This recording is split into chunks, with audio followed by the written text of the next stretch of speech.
Hi there, and welcome to Her Season of Strength, where women over 40 reclaim their bodies, their energy, and their voices without apologies. I'm Kim Duffy, registered dietitian, personal trainer, mom, and your biggest hype woman when it comes to aging like you mean it. This show isn't about chasing skinny or counting wrinkles. It's about building real strength, physical, emotional, and hormonal. Each week, I'll share straight-talking nutrition tips, sustainable fitness strategies, and conversations that help you feel powerful in your skin once again. Menopause isn't an ending, it's only the beginning. This is your season of strength. Hello, and welcome back to Her Season of Strength. I am so happy you're here, and I appreciate you taking just a minute out of your day to listen in to all things women over 40. So I am just finishing up the first week of my program, the Fit After 50 program. It's my signature program for women over 40 who are looking to, build strength and to truly understand the best nutrition to fuel their body for the best energy, for the best, strength, and just for aging well, right? So it's so cool to get to know, a new group of women and to understand their goals and their struggles and really kind of diving in and creating a plan to help each of them be successful. It's really cool, and I just love what I do. I won't be offering the next round of the Fit After 50 Plus program until this fall, but hey, you know what? If you are interested in being updated with kind of the latest updates of when the program's going to launch and when I'll be doing, discounts or extra bonuses, please feel free to join the interest list, and I will put the link in the show notes. So I want to talk today about something that I see frequently in clients when they come to me and we start, working on just their lifestyle and their habits and trying to make positive changes. I see, women in their 40s or early 50s coming into me for like a full nutrition assessment. And that's kind of where I look at everything. I look at supplements, I look at medications, I look at your history, how you're eating during the day, what kind of movement you're doing, exercise, what are your goals, and kind of, help to create a plan for reaching them, right? So I see women come in and they're frustrated and they're seeing just a slow, steady weight gain, even though they feel like they're kind of doing all the same things they've always done. They're eating well. They're finding that they're exhausted. They're fatigued. They feel anxious or a little bit more depressed than normal. I see this frequently, but they see hair thinning. They see constipation. And then they tell me that they're cold all the time. And they're saying, it must be perimenopause. It has to be hormonal changes. What can I do? And sometimes, yeah, absolutely. All these things can be related to perimenopause or menopause because, hormones can wreak havoc right now. But sometimes it's the thyroid. And I don't just see this in my practice. I lived it, right? In my early 30s, I suddenly started gaining weight. And I remember thinking, why is this happening? What's up? I was active. I was actually working at a gym during that time. My kids were little, so I was just kind of doing a little side job at the gym, working in the fitness center as the dietitian. I was working at the front desk. And, I had little kids. So I was like, maybe it's just, I'm busy, right? These kids are busy. It's all day long. But I was so tired. It was a level of exhaustion that sleep didn't fix.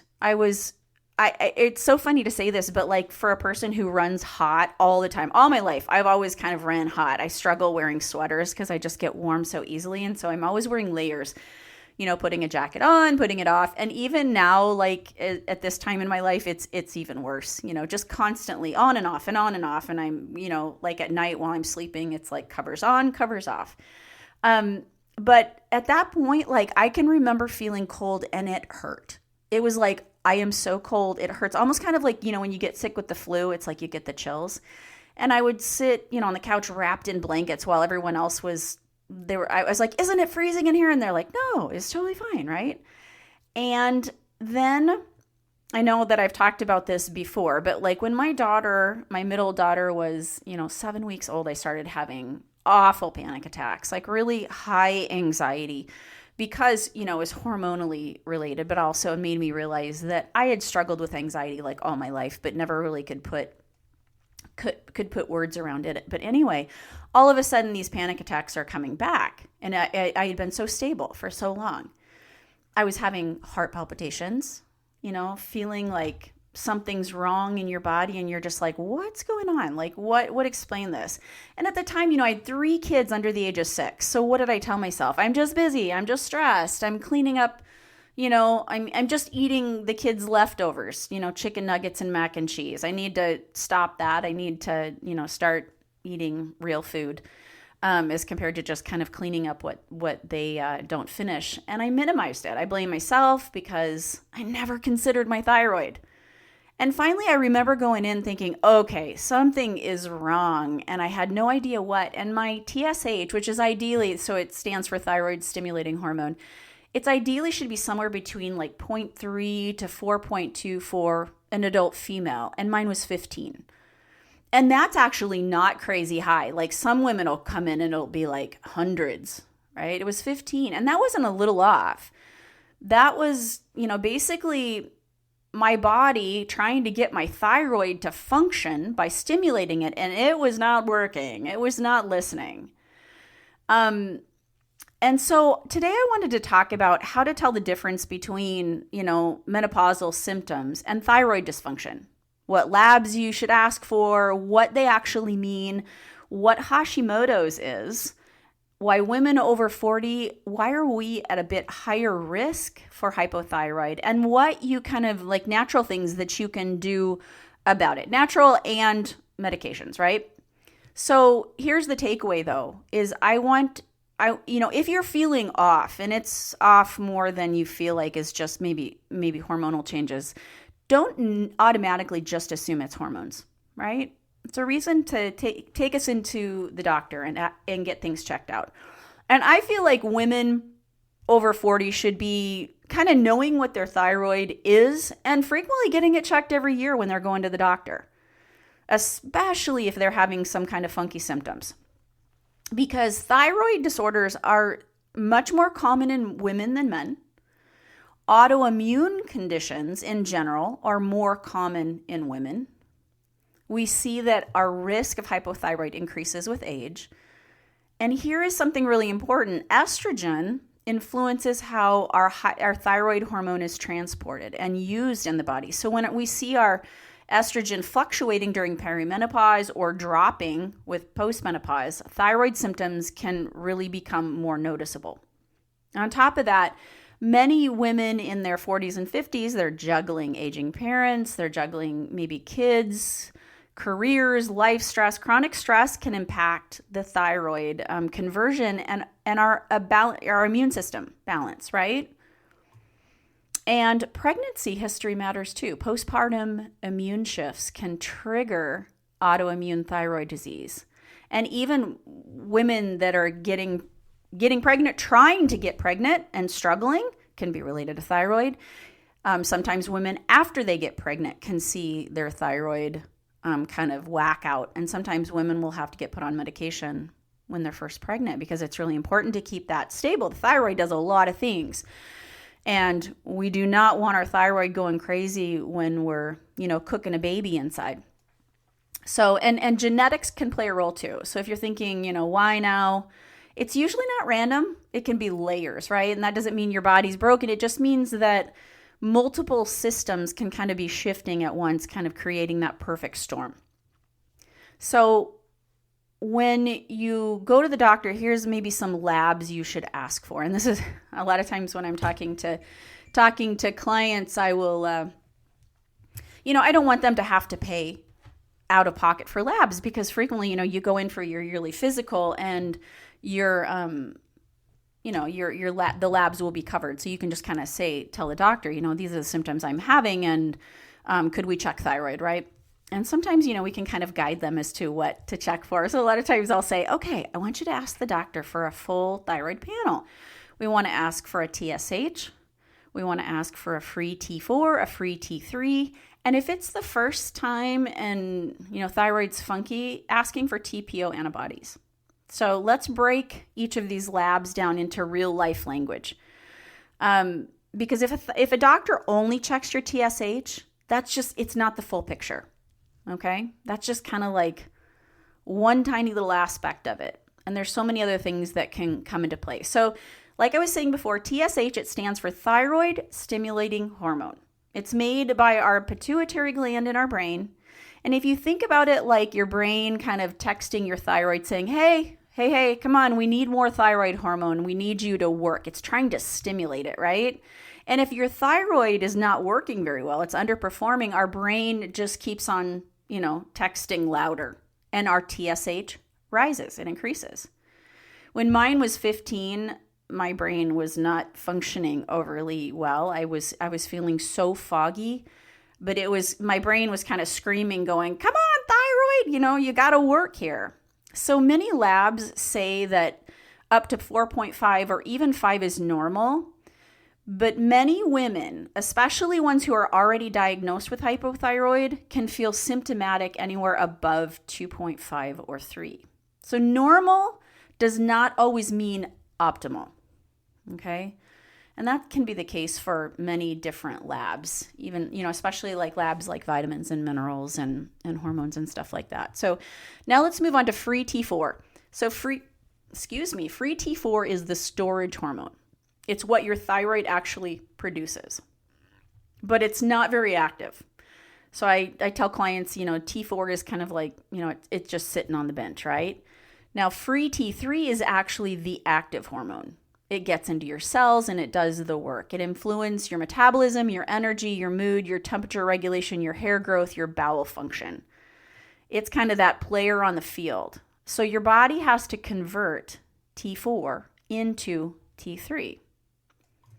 And that conversion can be affected by stress, by inflammation, by iron deficiency, by selenium deficiency, zinc deficiency, and chronic undereating. So this is one reason why I get fired up about, women who are chronically underfueling their body. You can't starve your way to optimal thyroid function, right? So it's like sometimes people will think, oh, my thyroid's not working well, so, I'm going to make some huge changes dietarily. And there are some things that can help your thyroid to function better, right? But underfueling or starving yourself is definitely not the way to go. And then lastly, the last lab is your TPO antibodies. And basically that just tells us whether your immune system is attacking your thyroid. Is that the cause of your hypothyroid? And if we see that the TPO antibodies are elevated, that just means that the reason why you have hypothyroid is caused by an autoimmune issue called Hashimoto's thyroiditis. And Hashimoto's is the most common cause of hypothyroid in women. One thing we can do when we know that it's Hashimoto's, we know that it's autoimmune, we can take steps to, try to calm our immune system, right? We can look at things like stress. We can look at, blood sugar regulation. We can look at, ways to manage stress, ways to be more mindful.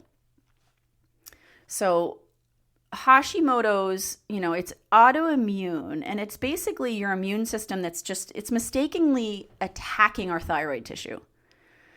Over time, it damages the thyroid, and as more tissue is damaged, your hormone production of that T4 and T3 declines. So it's often slow and progressive, right? So a lot of times once the hypothyroid starts, it usually can't be reversed, okay? And it's not something that you caused. Common things that contribute to it can be, genetics, right? We can just have a genetic predisposition to it. Increased stress levels and not dealing with stress. Infections, viruses, gut permeability. So we've talked about gut health in the past, but, when we're not...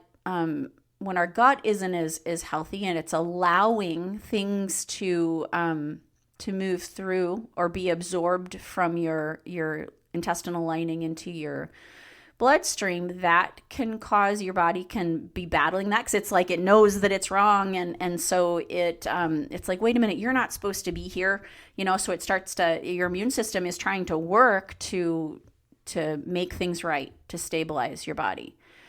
And then also, like I was saying, we can see it postpartum. We can see those immune shifts. So the question would be, can it be prevented? If you have a strong genetic predisposition, probably not entirely. Can it be reversed? Once we see that significant thyroid tissue being destroyed, it can't be fully regenerated. It's just kind of not difficult to go back. But you can slow progression, and you can reduce antibodies in some cases, to improve those symptoms. So first of all, like when my thyroid, my TSH came back at 15, they started me on levothyroxine right away. And what this is synthetic T4.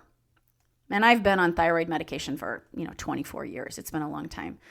I take it faithfully. The biggest thing about thyroid medicine that can stress people out is that you cannot take it around eating at all. So it's like you can't eat, I think it's, usually they say 2 hours after eating and 1 hour before eating. So usually what I'll do is I'll wake up, and I've heard a lot of women will say this, but I'll wake up in the morning, I'll take my medicine, and then I might even go back to sleep for an hour or a half hour or something like that before I get up and start moving around. And then that way I can get up and I can have my coffee, I can have a little breakfast. I don't have to worry about holding off. But you have to really be consistent with that. It's super important. It's not like something that you can forget to take one day and not take the other, or else you will feel yucky. And, you have to stay on top of lab rechecks. You have to get it checked, because especially in the very beginning, when your thyroid is just kind of not working totally well, it will have like fits and starts where it's like, oh, it's working really well, it's not working at all, right? So they'll be checking your thyroid. They'll usually start you on kind of a lower dose of the medication, and then they will gradually increase it based off of those labs.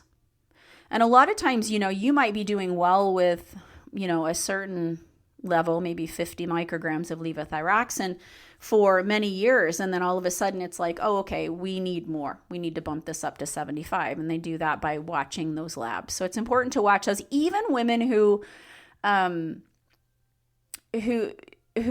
not on medication for it, but they're starting to see that TSH trending up, indicating that, your thyroid's just not quite working as well as it should. It's something to watch.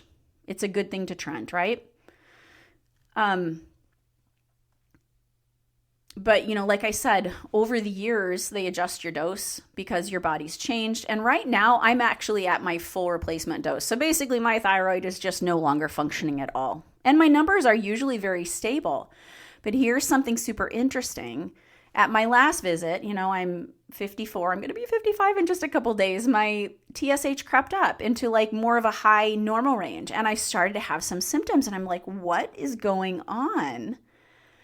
And I think it's likely related to me being officially postmenopausal. Those estrogen shifts can affect our thyroid binding and regulation. So even, decades into treatment, your needs can change. And this is not a one and done diagnosis. It's not just like start this medication and then everything's fine, right? It's something that we have to monitor.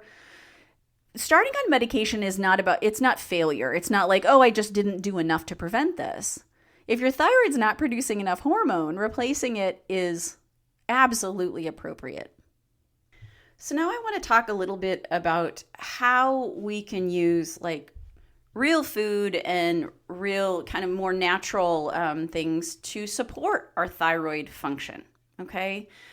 Because this is where I want you to feel a little more empowered. Medication replaces the hormone. Nutrition can support the system, right? And both of these pieces matter.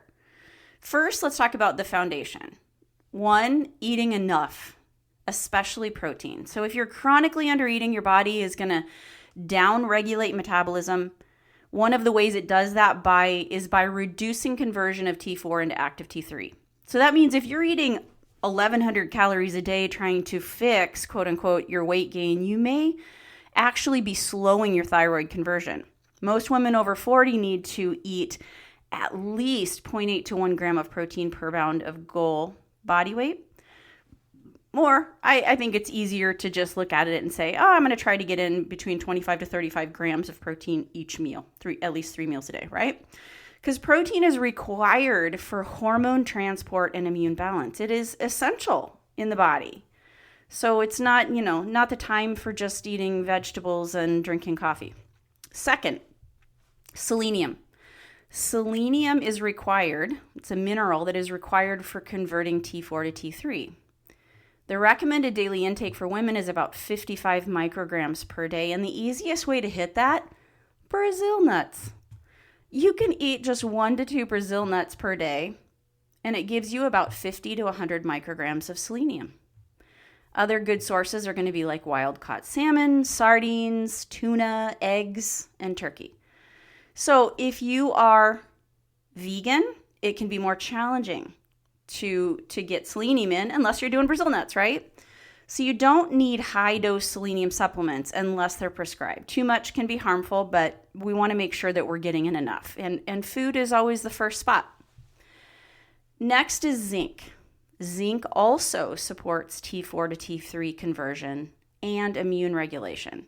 So women need about 8 to 11 milligrams per day. The best food sources of zinc are going to be, 3 ounces of beef is going to give you about 7 milligrams. Pumpkin seeds, about a quarter cup, is going to give you 2 to 3 milligrams. Oysters are extremely high, but let's be real. Not everyone is going to be eating oysters regularly, and I'm sorry, I can't eat oysters. I can't do that texture. Next, Greek yogurt's a good source, or chicken thighs. So if you're vegetarian, zinc becomes more important to monitor because plant sources are going to have less bioavailable zinc in them. Number 4, iron. Iron deficiency is one of the most overlooked contributors to thyroid dysfunction. And it's always one that I talk to women about, especially women who are still having regular periods, especially if their periods are coming in heavier. If there is a reason why you are losing blood or losing iron, it's, much more higher. It's a higher likelihood that you will be low in iron, right? And especially if somebody comes in talking to me about having fatigue, we talk about thyroid, but also iron is a big piece of that. Women need about 18 milligrams per day before menopause and about 8 milligrams per day after. And that's just because we don't have our periods after that, right? So low iron can impair our thyroid hormone production and conversion. The best sources are going to be mostly, your meats. 3 ounces of red meat is going to give you about 2 to 3 milligrams. And this is kind of highly absorbable. This is heme iron versus plant sources are non-heme iron, right? And they can be a little bit trickier to get to absorb them, right? Chicken thighs again, turkey. Those are also good sources of iron. Some plant-based sources that are higher in non-heme iron are going to be like lentils and spinach. And if you do eat those plant-based irons, and even the animal products that are higher in iron, pair them with vitamin C in order to increase absorption, especially if you are deficient in iron and we want to try to find ways to, really increase our absorption of it. Incorporate vitamin C with those good iron sources. So think like, spinach salad with strawberries or bell peppers. Those are also good vitamin C sources. And do not supplement iron. Iron is not one of those supplements that you just take just to cover your bases, right? We don't take iron supplements unless we have a deficiency. Really important. Next is omega-3 fatty acids. They're going to help to reduce inflammation, which is really important, especially when we're talking about Hashimoto's, the autoimmune issue. For omega-3s, the goal is to try to get in at least 2 servings of fatty fish per week. That would be like your wild salmon, your sardines, your mackerel, your herring. And if you don't eat fish, you can consider a high quality fish oil. You're trying to get about 1,000 to 2,000 combined EPA and DHA. Those are both omega-3 fatty acids daily. But want to make sure that you don't have anything that's contraindicated because it can be a little bit of a blood thinner. But if you can get it in those animal sources, that's fantastic. If you are vegan or you don't eat fish, then it's a little bit more challenging to get it in. Next and lastly is iodine. And here's a quick word of caution. Iodine is necessary for thyroid hormone production, but just like iron, more is not better. And most women are going to get enough iodine from iodized salt, Going to get some from dairy products, from seafood, from eggs. So high dose iodine supplementation can actually make Hashimoto's worse. So please don't start, iodine drops just because you read something online that it helps to support the thyroid. So that's kind of vitamin, minerals, kind of things that we can do to support our thyroid. But now let's kind of move on and touch base on gut health and Hashimoto's, because about 70% of your immune system lives in your gut.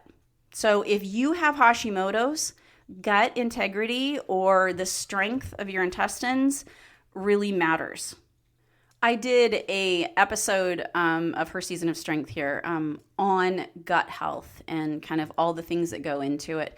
And it was episode 10. I will link this in the show notes if you wanted to go back and listen to it. And I really kind of take more of a deep dive into, how we can maximize our gut health and how it can affect our body and affect specifically like autoimmune and stuff.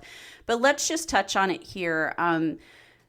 If you have Hashimoto's, it's an autoimmune condition. And sometimes those autoimmune conditions can actually be caused by a leaky gut, when our guts aren't healthy, when the integrity of the walls of our intestine are not strong. So they're allowing our body to absorb things that normally it wouldn't absorb into our bloodstream. And our body and our immune system will kind of get reacted because of that. It's like, oh gosh, this is a foreign invader, right? And so your immune system starts to kind of overreact, and that's can be what we can see can cause some of these autoimmune issues. So when it comes to gut health, one of the absolutely most important and easy things you can do is fiber. Women over 40 should be aiming for about 25 to 30 grams of fiber per day. Fiber feeds those good gut bacteria. The best sources are going to be like your nuts and seeds, like chia seeds, ground flax seeds. It's going to be beans and legumes like lentils, black beans. Oats are good. Those nice brightly colored berries are fantastic.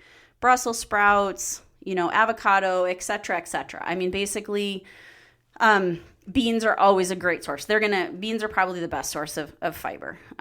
So, starting there, trying to incorporate in maybe a serving of beans in, once a day or once every couple days or something like that. Always having vegetables with lunch and dinner meals.